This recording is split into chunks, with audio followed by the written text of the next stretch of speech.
Hi again, everyone. I'm Steve Cascio. Welcome to a special edition of the Golf Scene. Over the next 30 minutes, we present a best of our show over the past couple of years. We begin with a feature about the Chicago District Golf Association. The CDGA provides many services for golfers and golf courses, including figuring out slope and rating for many of the courses in the area. Here's how it works. John, a lot of people see course rating and slope on their scorecard. Explain for us what it means. Course rating is a little bit different than slope. Course rating is basically what you see is what a scratch golfer should shoot for the course. And the slope rating is a scratch golfer compared to the bogey golfer.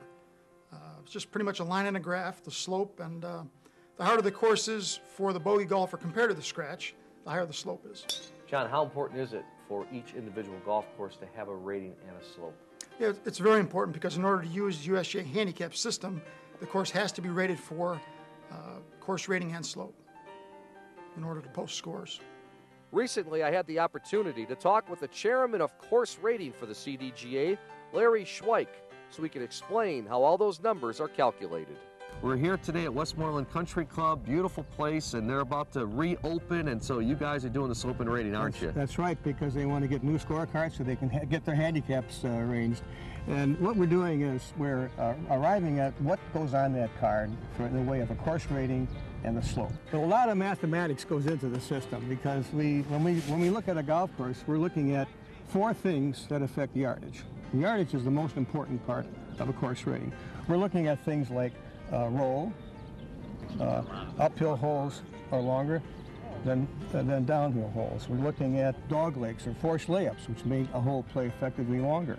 We're looking at wind, and we're looking at topography.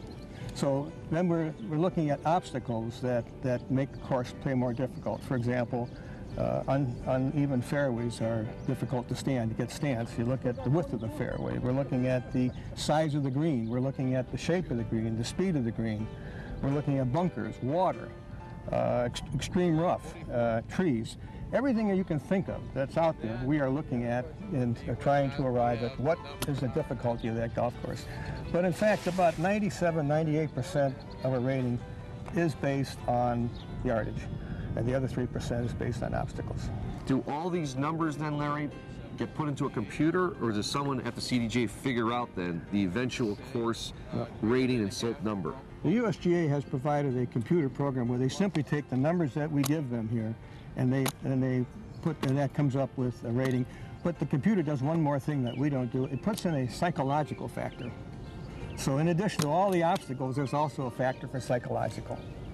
Let's talk about the stip meter. Obviously, we're so used to the USGA and, measuring stip meter, and a lot of people have heard it. Some people don't know what it is, but we've seen it out here today.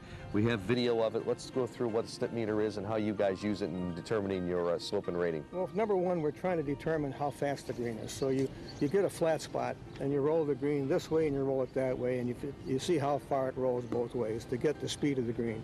And then you also roll it down hills and down slopes to see how many times it'll roll downhill versus uphill. If it rolls more than 3 downhill versus 1 uphill, that would be a severe green. And so all those things factor into the amount of points that we give in the course rating.